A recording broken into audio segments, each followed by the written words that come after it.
Assalomu alaykum do'stlar. Bu darslikda biz sizlar bilan hozirgi kunda o'quvchilarim oyiga 8 ming, 10 ming, 15 ming dollar topib olgan bitta yo'nalishni ko'rib chiqamiz va uni qanday yasalishini ham o'rgatib o'tib ketaman. Agar siz YouTube bilan uyda o'tirib yoki siz talabasiz, qayerdadir korxonada ishlayapsiz, daromad topmoqchi bo'lsangiz, onlayn tarzda, demak YouTube'da qanaqangi sirlar bor, qanaqangi fishka bor, hammasini ochiq-oydin mana shu videoda oladigan bo'lasizlar. Bu video sizga qiziq bo'ladi, oxirigacha ko'ring. Demak do'stlar, bu yo'nalishning nomi American News. Ko'rishdan oldin men sizga faktlar bilan, argument bilan ko'rsatsam, mana o'quvchi yozyapti menga.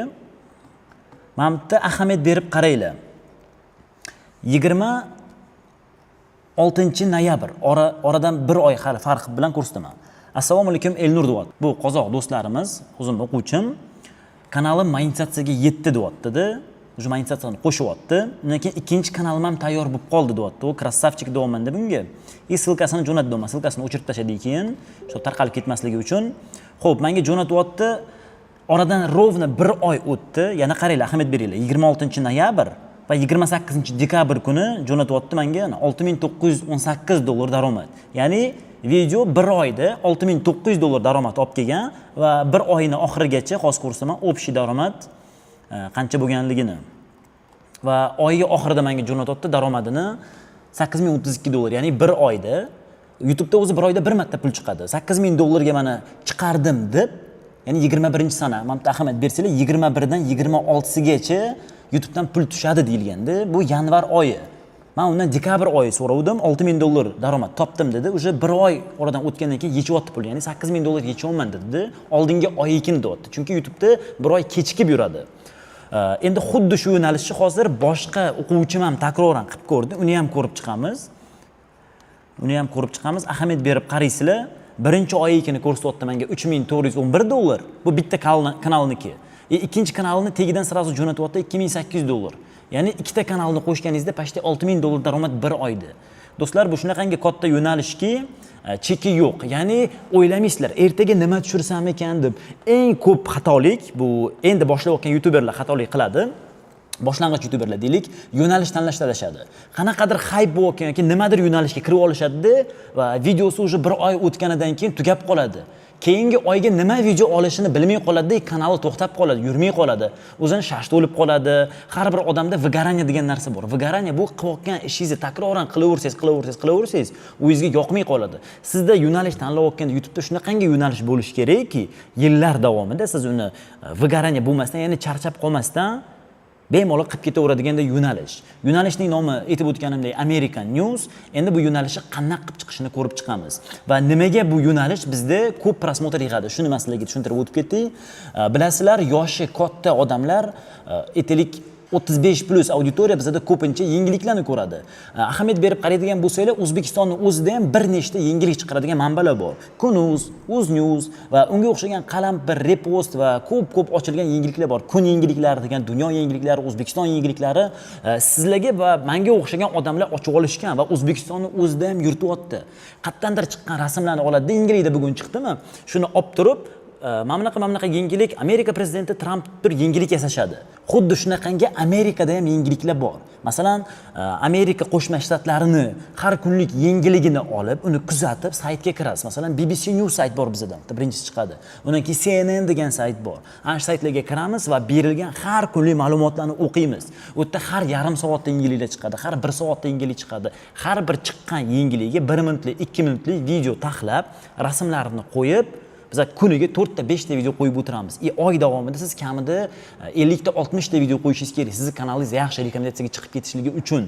Uni ham hozir yo'llarini ko'rsataman. Qanaqa takroran videolarni qo'ysa bo'ladi, kuniga nechta qo'yish kerak, qaysi vaqtlarda qo'yish kerak, uni SEO optimizatsiyasi, teklarni qanaqa to'g'ri yozib chiqish kerak, obloshkani qanaqa to'g'ri tanlash kerak, videoni qanday qilib ishlatish kerak, eng glavniysi shu savollarga javoblarni olasizlar. Shu joyda bitta like bosib ketinglar, sizlardan so'rab qolaman, чтобы bizani videomizni boshqa odamlarga ham yetib borishligi uchun foydali ma'lumotlardan qolib ketishmasin. Xo'p, endi biz avvalambor ko'rib chiqadigan birinchi bizani zadachamiz bu o'zbek YouTube kanallarini ko'rib chiqib bir bor tekshirib ko'ramiz. Ya'ni O'zbekistonni yangilik chiqaradigan bizani o'zbek kanallar qanaqa videolar qo'yishyapti va kuniga nechta video qo'yishyapti. Demak, birinchi bo'lib yozadiganimiz bu dunyo yangiliklari deb yozamiz yoki Kunuz, Oddiy masalan kimnidir qarayman desangiz, analitika qilaman desangiz, katta manbalar emas, masalan Kunuz, u davlat proyektlari, oddiy odamlar yurg'izadigan proyektlar menga o'xshaydi, dunyo yangiliklari. Mana 2025 bugun degan yozuvlar bilan qo'yib qo'yishadi uni. Bu akani taniyman, bu kanalni yuritayotgan akanim. Dunyo yangiliklariga kiradigan bo'lsa, bugungi qo'yilgan videolari masalan qaranglar. 2 soat oldin qo'yilgan, 9 soat oldin kuniga 2 ta video qo'yishadi. Qo'yishyapti mana. Shimoliy Koreyada vaziyat yomonlashdi deb turib, bilan wow, trigger so'zlar bilan ishlatishadi. Xuddi shunaqa yangilik chiqarishinglar keraksiz. Putin rejasi katta ish berdi. Endi sizlarga maslahatim, bu yerda 2 ta yo'l bor. Даже 3 ta yo'l bor yangilik yasashni. Eng osonidan boshlab eng qiyinigacha. Masalan, sizlarga deylik eng qiyini bu o'zbek tilida berilayotgan ma'lumotlarni olib, masalan, mana bu yerda qaranglar. Putinning rejasi katta ish berdi deyapti-yu. Ashuni siz ingliz tiliga o'zingiz perevod qilib chiqasizda, mana shu ishlatilganga o'xshagan rasmlarni terib chiqasiz. Ana sizda o'sha tayyor bitta video bor. Har kuni chiqargan videosini ko'chirib o'tiraverasiz. Yo'q, men bunikini ko'chirmayman deydigan bo'lsangiz, unda boshqa yo'l bilan biz ketamiz. Masalan, BBC News deb yozamiz hozir. BBC News saytiga kirganimizdan keyin bizani bir nechta yangiliklar kutib oladi. Masalan, mana birinchi chiqqan yangiligimiz 2 soat oldin chiqibdi. Shu yangilikning ustiga bossak bo'ladi. Mana bularning hammasi mana yangiliklar do'stlar. Mana Belarus va Rossiya orasidagi bir narsa bo'layotgan ekan. Mana bularning hammasi yangiliklar. Elon Musk yangilik chiqdi. Elon Musk yangiligini hozir yasab sizlarga ko'rsataman. Masalan, mana bu bizani yangiligimizning sarlavhasi. Elon Musk deyapti 1 milliard dollarga Tesla bir narsa deyapti. Hozir buni perevod qilib ko'ramiz. Переводчикка o'tib, переводчик nima haqida yangilik ketayotganligini o'zingizlar uchun bilib olish uchun. Masalan, deyapti, Musk 1 milliard dollarlik Tesla aksiyalarini sotib oldi. Tushundinglar, do'stlar? Endi xuddi shu yangilikni biz nima qilamiz? Yangilikni sarlavhasini olamiz va ChatGPT ga tashlaymiz. Bu sizlarga oson yo'li. Nimaga oson, hozir tushuntiraman. Masalan, qaranglar, sizlar yangilikni birga bir ko'chiraman desanglar, mana bu tegidagi berilayotgan yozuvlarni o'zini ishlatib ozvuchka qilib, uni boshqa ovozga o'zgartirib, gapirtirib tekstni berilgan matnni shunaqa video tahlilsanglar bo'ladi. Endi keling, men sizlarga mana shu sxemani tushuntirib beraman. Video yasash sxemasini. Ya'ni biz BBC News, American News videolarini qanday qilib yasaymiz? Bizga birinchi etapda kerak bo'ladigan narsa bu tayyor ma'lumot. Ya'ni qanaqadir manbani topib olamiz, BBC News manbasini topgandan keyin o'tdagi berilgan ma'lumotni, matnni hajmini olamiz. Va hajmni tushunib chiqamiz. Nima haqida bizda yangilik bo'layotganligini. Har bir yangilikni ahamiyat berib qarasanglar, o'zining tepasidagi sarlavhasi bor, zagolovigi. Ya'ni yangilik nima bo'lishi va qanaqa yangiligini bitta so'z bilan aytib beradigan sizlarga. Keyingisi biz Eleven Labs yoki Google AI Studio degan bizda ovoz matnni ovoz ko'rinishiga olib keladigan sun'iy intellektga tashlaymiz. Matnlarni hammasini tashlab bersak, bizga uni zvuk, ya'ni ovoz ko'rinishiga olib kelib beradi. U tayyor ovozimizni olamizda CapCut ilovasiga tashlaymiz programmaga. Ya'ni montaj qiladigan programmaga tashlaganimizdan keyin ustiga endi bizda ma'lumot bor. Ozvuchka ko'rinishda, ya'ni uje o'qib beryapti bizda ma'lumotni. Undan keyin ma'lumotni ustiga biz rasm terib chiqishimiz kerak xolos. Rasmlarni qayerdan olamiz? Ochiq manbalardan ham olsak bo'ladi, lekin bu risk. Ya'ni kanalingiz yopilib ketish katta ehtimoli bor. Kanalingiz yopilib ketmasligini xohlasangiz, o'zingizga страховка bo'lsin desangiz, o'zingiz xuddi shunaqangi rasmlarni sun'iy intellekt bilan generatsiya qilishingiz kerak.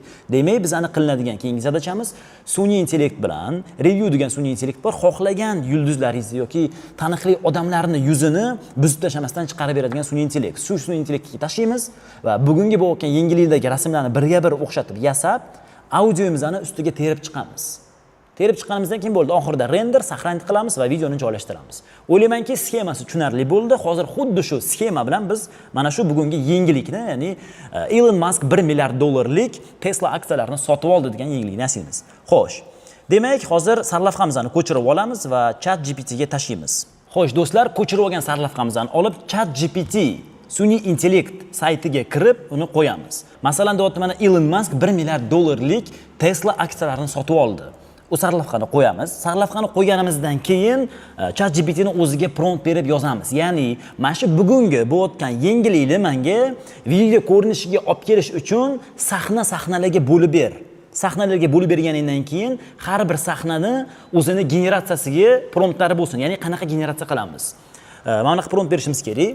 Men har bir sahnada rasm olishim kerak. Demak, menga har bir rasmga prompt yozib ber deyiladi. Va u rasmni tagida bugungi bo'layotgan yangilikni ma'lumotlari ketish kerak. U ma'lumotlarni men azvuchka ko'rinishiga olib kelaman deb turib prompt beradi. Sizga u taxlab beradi. Rasm generatsiya qilish uchun prompt va azvuchka qilish uchun tekst yozib beradi. Men rus tilida yozaman, sizlar o'zbek tilida yozinglar.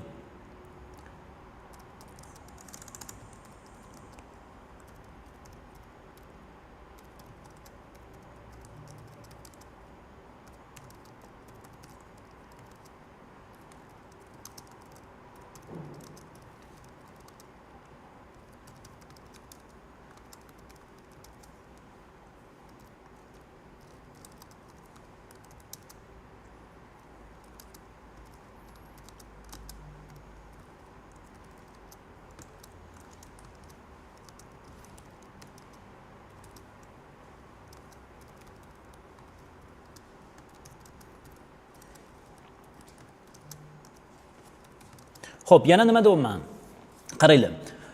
Sarlavhasini qo'ydim va yozaman. Это сегодняшняя новость. На эту новость хочу создать видео длиной на 3 минуты. Подбери текста для видео с озвучкой и промпт для генерации foto под каждой sцены dedim. Ya'ni har bir sahna uchun menga gaplar ber dedim, so'zlar. Ya'ni matn. Bu matnni men azvuchka ko'rinishiga olib kelaman, ya'ni ovoz ko'rinishiga olib kelaman. Har bir matnning ustida rasm bo'lish kerak. Shu rasmni ham chiqarish uchun prompt yozib ber dedim. Mana shu zadachani hozir beramiz va bu zadachamizga hozir bizani mana poisk qilib qidirib beryapti. Вот пример сценарий deyapti. Na 3 minuты deyapti. Mana 3 minutlik sahna ko'rinishi uchun senga ssenariy tayyorlab berdim deyapti. Mana shu bilan video chiqarsang bo'ladi dedim. Musk купил акции Tesla на 1 milliard deyapti. Mana rus tilida yozib berdi menga. Endi rus tilida men o'zim uchun tushunish uchun nima haqida ma'lumot ketayotganligini buni keyin ingliz tiliga перевод qilamiz. Birinchi sahna вступление deyapti, ya'ni kirish qismi. Tekst kadrim deyapti. Tekst za kadrim deyapti. Ya'ni sahna ortidagi tekst, matn. Ustida rasm bo'ladi, rasm tagidagi bo'ladigan matn. Сегодняшний день на Уолл-стрит начался с громкой новостью. Илон Маск купил акции Tesla на сумму около 1 миллиарда долларов. Ya'ni deyilyapti bu yerda bugungi kungi eng zo'r xabar. Elon Musk shunaqangi odam 1 milliard dollarga Tesla aksiyalarini sotib oldi degan shov-shuv ko'tarilyapti-da. Wall Street biladigan bo'lsangiz, bu Amerikadagi eng katta korporatsiya, fondoviy bozorni boshqaradigan har bir market maker o'tiradigan joy. Ular bozorni bilishadi, bozor qayerga chiqib ketishini, tushib ketishini analitika qilib o'tiradigan katta bir korporatsiya. Shunaqangi mo'jizali anaqa bo'ldi, yangilik bo'ldi. Elon Musk 1 milliardga Tesla aksiyasini sotib oldi deb. Mana shuni endi biz sahna ko'rinishlariga keltirib oldik. Ahamiyat berib qaraydigan bo'lsanglar, prompt deyapti mana. Video Wall Street небоскребы, logotip Tesla, образ Илона Маска, grafika sifri. Menga bu rasmni promptini yozib beryapti. Endi buni hammasini biz nima qilamiz? Ingliz tiliga перевод qilib ber deymiz ChatGPT ga. Переведи на английский dedim. Meni ChatGPT'm rus tiliga o'rganib qolgan. Shunda men faqat bu bilan rus tilida gaplashaman. Sizniki o'zbek tiliga o'rgangan bo'lsa, o'zbek tilida siz mana shu berilayotgan zadachalarni amalda bajarsangiz bo'ladi.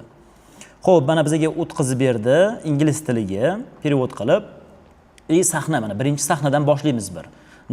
Narration degani bizda raskashik, ya'ni videoni ustida aytib berayotgan odam. Bu ma'lum bir personaj emas, bu Elon Musk emas, просто videoga ovoz berayotgan odam. Mana shu tekstimizni endi olamiz. Bu tekstimizni olib biza Google AI Studio degan sayt bor. Sun'iy intellekt. Shu sun'iy intellektga tashlaymiz. Mana Google AI Studio. Endi xuddi shu joyda sizlarga do'stlar bitta ma'lumot berib o'tib ketmoqchiman. Bizani YouTube akademiyada har bir yo'nalishda o'zini eksperti bor. Masalan, men o'zimni o'rgatadigan yo'nalishlarim bor. Men o'zim o'rgataman uni. Sun'iy intellekt bo'yicha bizda alohida ekspert bor. Hozirgi kunda O'zbekistonda nomer 1 ekspertlar qatorida turadigan bizani Asror AI degan ekspertimiz shu tepada qisqacha videolari ham chiqadi va Instagramga ham obuna bo'lib ketinglar asror.ai. Shu odam sizlarga sun'iy intellektni ninasidan ildizigacha YouTube akademiyasida o'rgatib o'tadi. Bizda Jahonmurod degan yosh ekspertimiz bor. Jahonmurod o'zini yo'nalishlarini o'rgatadi, ya'ni yosh bolalarning yo'nalishlarini deylik, podroskovoy yo'nalishlar, tez rekka chiqib ketadigan yo'nalishlarni o'rgatadi. Bizda akademiyada 3 ta eng zo'r ekspertlar yig'ilgan. Tak, Google AI Studio ga kiramiz va Google AI Studio ga kirganimizdan keyin bizda mana bitta so'rayapti. Qanaqasiga sen mana shu berilgan matnni azvuchka qilmoqchisan deyapti. Biza native speech generation deganni tanlaymiz. Va va bu yerda sahnalarga bo'lib chiqsangiz bo'ladi. Ya'ni bitta odam gapirayotganda ovozi boshqacha chiqadi. Ikkinchi odam gapirayotganda uni ovozi boshqacha chiqadi. Shunaqasiga sahnaga bo'lib chiqsangiz bo'ladi. Buni afzalligi eng zo'r joyi sizlarga yoqadi. Prям tekin, bepul ishlatsanglar bo'ladi. Biz sizlarga faqat bepul ishlatiladigan va hozirgi kunda eng zo'r sun'iy intellektlarni tavsiya qilamiz. Xo'p, do'stlar, mana bu yerda endi biz birinchi spikerimizni qo'shishimiz kerak. Bizda bu yerda ikkita spiker ishlatsa bo'ladi, dialog ko'rinishida. Birinchi spikerimizni hozir ovozini qo'yamiz. Birinchi spikerni ovozini qo'yish uchun mana bu spiker degan joyini birinchi spiker deb qo'yamiz. O'zgartirib. Birinchi spiker zefir deganni kimga qanaqangi ovoz yoqsa, shuni qo'yib qo'ysa bo'ladi. Got a project in mind? Menga o'zimga yoqadigan Enceladus degan ovoz bor, yo'g'onroq erkak kishining ovozi. Ready to build something awesome today? Mana shu ko'proq to'g'ri keladi bizga. Endi buni qo'yganimizdan keyin o'tadi at dialog deyapti. Dialog yarating deyapti. Dialog yaratish tugmachasini bosganimizdan keyin mana bu joyga biz ChatGPT dan ko'chirib olgan, mana bu oзвучка qilish uchun tekstimizni qo'yamiz. Tekstimizni qo'yib, mana bu run tugmachasi bor. Runni bosadigan bo'lsak, bizda shunaqangi aylanma dumaloq chiqadi. Aylanma dumaloqchani ozgincha muddat kutib turamiz. Va bizda bu hozir oзвучка bo'layotguncha biz vaqtdan unumli foydalangan holda keyingi zadachalarni parallelni qilib ketaveramiz. Bizda keyingi zadachamiz mana bu bizda chiqarib berdi. Bitta eshitib ko'ramiz va keyingi zadachani tushuntirib ketaman. Today's trading day on Wall Street began with breaking news.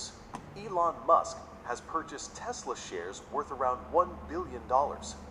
The move has already sparked waves of Zo'r. 17 sekundli audio chiqibdi bizda. Endi bu 17 sekundli audiomizni skachat qilib olamiz. Skachat qilganimizdan keyin mana bizda kompyuterimizga tushdi va buni biz CapCut ilovasiga kirib, montajniy дорожкаga tashlaymiz. CapCutga kiramiz hozir.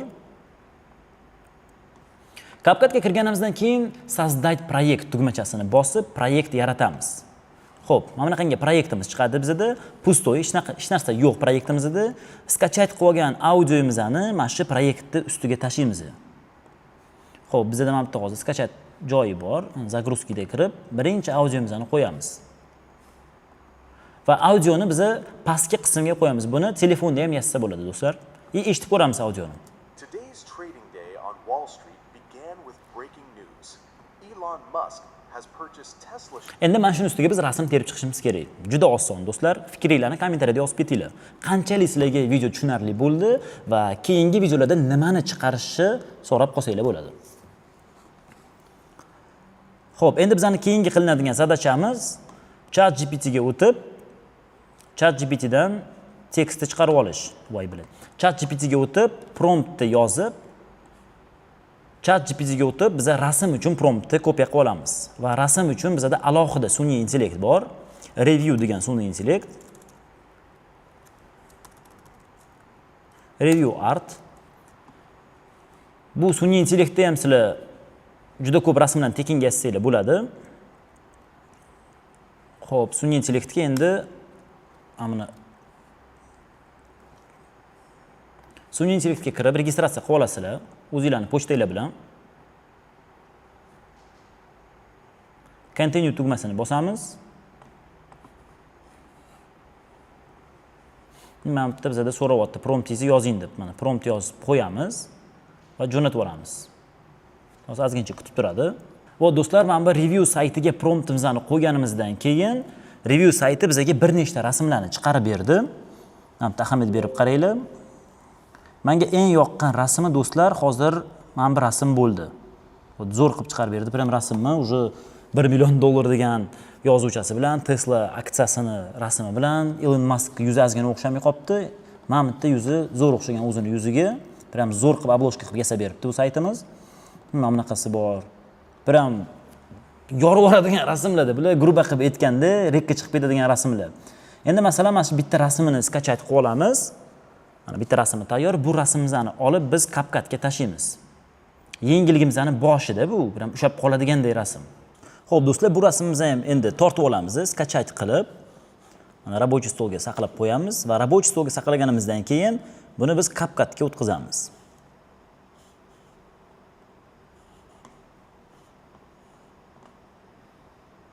Xo'p, do'stlar, endi yana bir bor takroran aytib o'tib ketaman, nimaga biz xuddi shunaqangi ikkita rasmni to'rtburchak qilib videoni burchagiga olib borib qo'ydik. Xuddi shu narsani endi biz mana bu romkachani ichiga qo'yishimiz kerak. News green screen deb yozamiz. News green screen deb yozganimizdan keyin bizda bir necha xil yashil fondagi har xil yengillikka oid bo'lgan shunaqangi videolar chiqadi. O'zimizga mana bunaqangi sahna ko'rinishi yaratish uchun ma'lum bir videoni skachat qilib olishimiz kerak.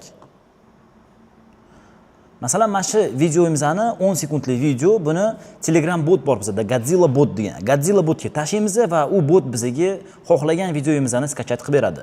Поделиться tugmachasini bosib, buni silkasini ko'chirib olamiz. Xo'p, do'stlar, silkasini skachat qilganimizdan keyin Telegram botga kiramiz. Telegram botimizning nomi mana Godzilla bot. Mana silkani Godzilla botga tashlaganimizdan keyin Godzilla bot bizga bir nechta variantlarni beryapti. Qaysi variantni skachat qilib olasan deb. 720 kачество bor, 480. Masalan, 480 kачество bilan skachat qilib olamiz. Va videoingni skachat qilib beraman deb, ozgincha muddat kutib tur dedi. Mana rolik skachin dedi va bizga videomizni skachat qilib berdi. Endi bu videomizni olib biz sahranit qilib olamiz kompyuterimizga. Va sahranit qilganimizdan keyin CapCutga joylashtiramiz.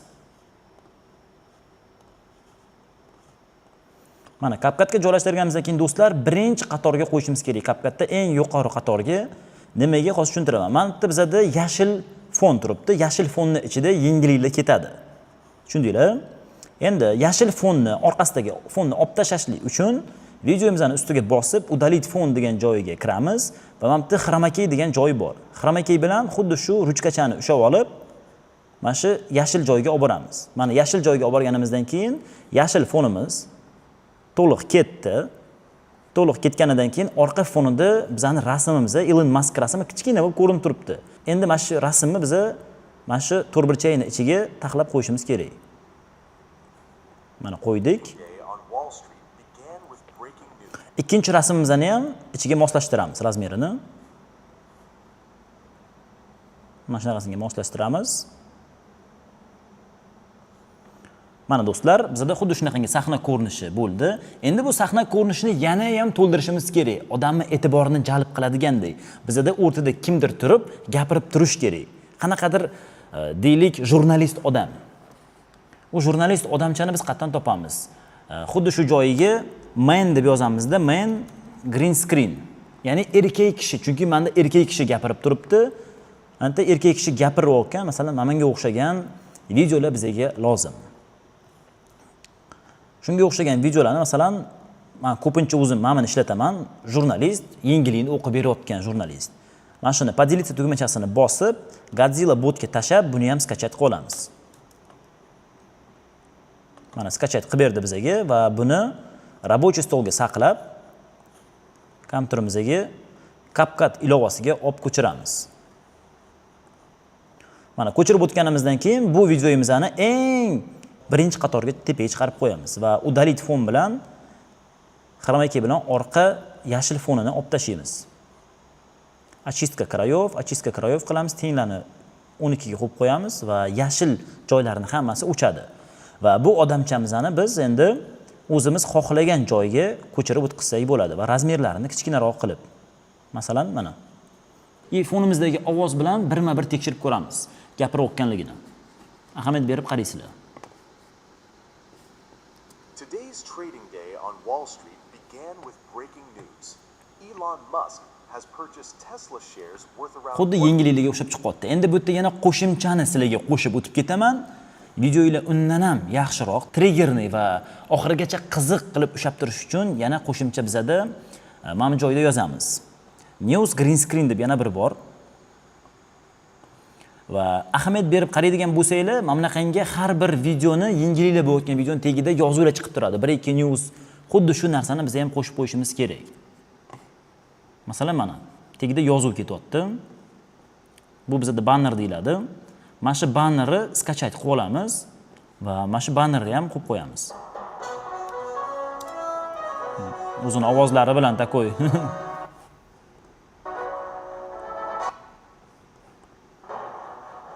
7 Max degan kanaldan. Mana mashinasini ham skachat qilsak bo'ladi. O'zimizga yoqqanini skachat qilib shuni ishlatsak bo'ladi. Tak, 480 kачествоda skachat qilib olaman. Hozir videoyini skachat qilib bera olmasguncha muddat kutib tur deyapti. Va videoni oxirigacha ko'radigan bo'lsanglar, xuddi shu yo'nalish bizada qancha daromad olib kelishligini sizlarga hisoblab beraman. Ya'ni RPM hisoblashni ham tushuntirib o'tib ketaman. Va ko'p odamlar bilmaskan RPM degan so'zni abbreviaturasini, ya'ni to'liq nimani aniqlatishini. RPM degan so'zimizning asl ma'nosi revenue per mile. Ya'ni har bir 1000 prosmotrga beriladigan pul. Masalan, YouTube'da har xil yo'nalish bor. Har 1000 prosmotrga $1 olib keladigan yo'nalish yoki $100 olib keladigan yo'nalish. Va bu yo'nalishimiz qancha daromad olib kelishini videoning oxirida bilib olasizlar. Demak, do'stlar, mana bu skachat qilgan videomizni hozir biz CapCutga o'tkazamiz. Demak, CapCutga kirib, importirovat tugmachasini bosib, mana shu videomizni ham qo'shib qo'yamiz. Va bu videomizni ham eng tepa qismiga o'tkazamiz. Va orqa fonini bundan oldingi ko'rsatganimdek chroma key bilan olib tashlaymiz. Va zvukini, bu yerda videomizning o'zini zvuki bor, to'dodon qilib boshlanyapti. Ahamiyat beringlar. Buni pasaytirib qo'yishimiz kerak. Mana bu zvuk bo'limiga kiramizda, buni pasaytiramiz ovozini.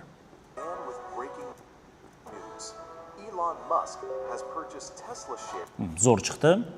Va bu chiqayotgan yozuvimizni biza sal pastroq qo'yishimiz kerak. Sal pastroq tushiramiz shunaqasiga. Videomizning boshidan endi bir bor e'tibor berib, yaxshilab qarang. Today's trading day on Wall Street began with breaking news. Elon Musk has purchased Tesla shares worth around $1 billion.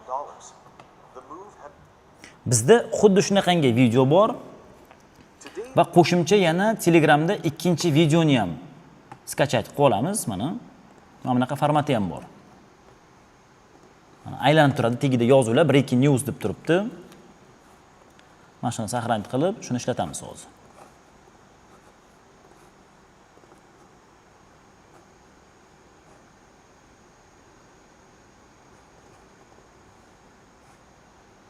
Bu endi skachat qo'ygan roligimizni importirovat tugmachasini bosib kompyuterimizga saqlaymiz va birinchi qatoriga qo'yamiz. Bundan oldingi ishlatganimizni udalit qilib tashlaymiz va bundan orqa fonini chroma key tugmachasini bosib, chroma key tugmachasini bosib olib tashladik. Чистка краёвni bosib qo'yamiz va bir bor tekshirib ko'ramiz. Today's trading day on Wall Street began with breaking news.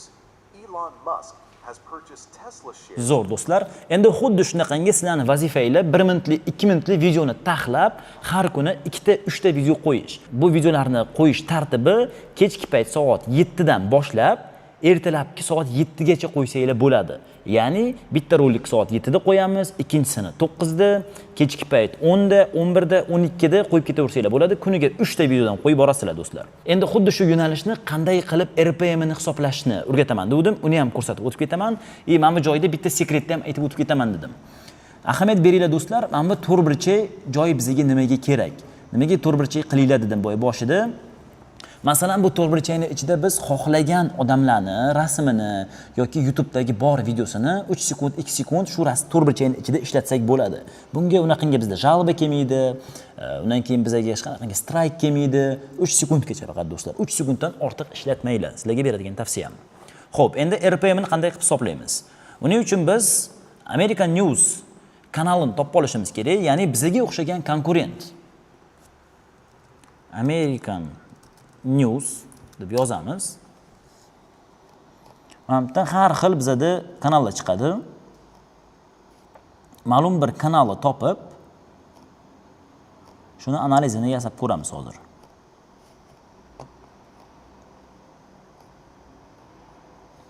Network Rail degan kanal bor ekan. Unaqangi katta kanal emas, bizga o'xshagan odam yasayapti bu kanalni ham.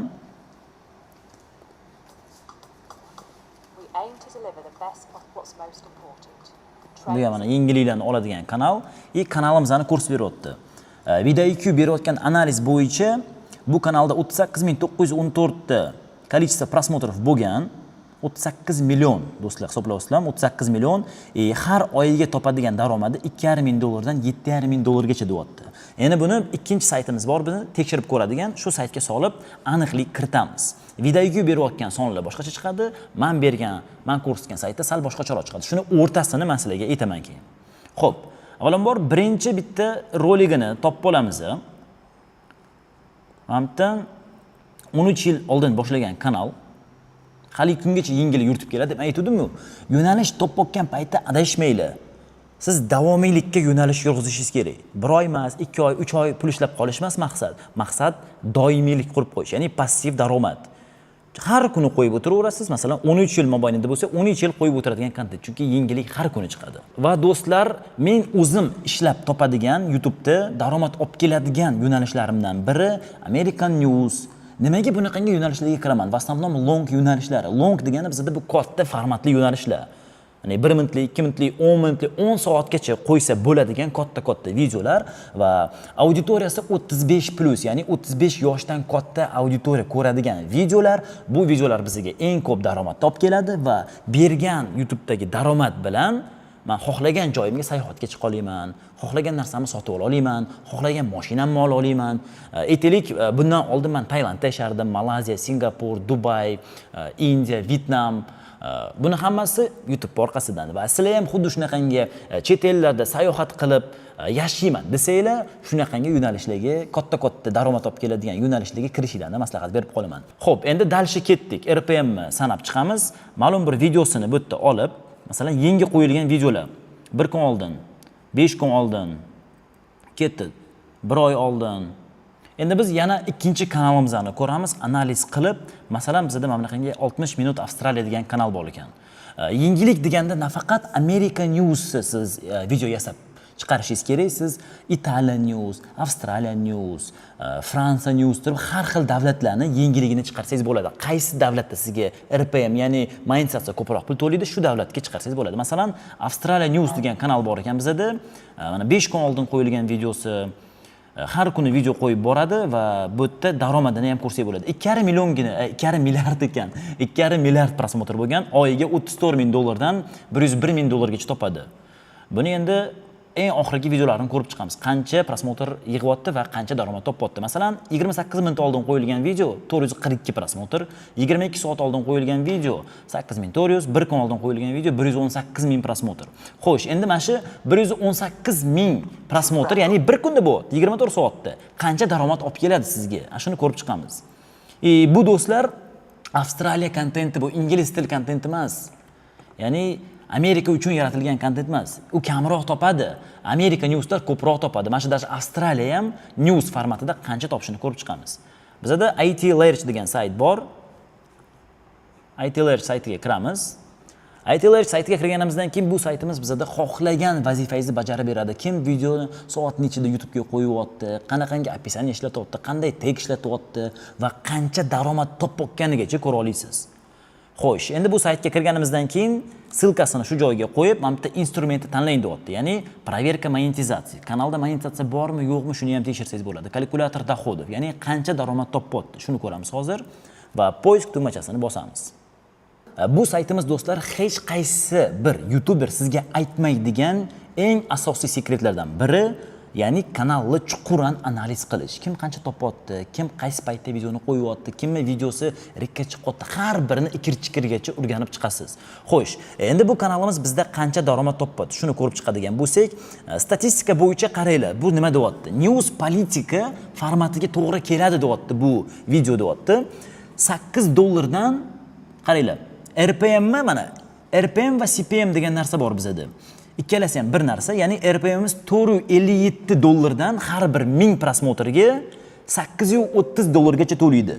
Ya'ni 4 dollardan 8 dollargacha to'laydi deyapti. Xo'sh, bu videomizda demak 540 dollar ishlabdi. 110 ming prosmotrga o'rtacha hisobda sanab beryapti bizda 5 dollar RPM bilan. Da, to'ppa-to'g'ri do'stlar, o'rtacha hisobda bizda 5 dollar bu yerda RPM, maksimal hisobda bizda 830. Endi ikkita RPM hisoblab ko'ramiz. 4 dollardan minimum 110 ming prosmotr deb yozamiz. 110 ming prosmotrni bo'lamiz 1000 ga.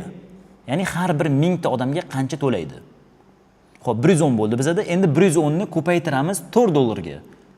Agar 4 dollardan har bir 1000 prosmotrga berganida edi, 110 ming prosmotrga siz 440 dollar ishlaysiz bir kunda 24 soatda. Agar 8 dollardan bo'ladigan bo'lsa, 800 dollar daromad. Bir kunda kim to'laydi 8 dollar daromad, do'stlar. Bunaqangi yo'nalishlarni YouTube akademiyasida biz har kuni o'rgatib boramiz. YouTube'dan daromad topib boshlaganimdan keyin real moliyaviy erkinlikni sezdim. Joy bo'yicha ham hech qanaqangi chegara qolmadi. Xohlagan davlatda yashab va ishlab ketaverdim. Xuddi shunday siz ham shogirdlarimga o'xshab daromad topmoqchi bo'lsangiz, xuddi shu video tagida havola qoldirdim. Havolaga o'tib, o'zingiz haqida ma'lumotni bering, biz sizga aloqaga chiqamiz.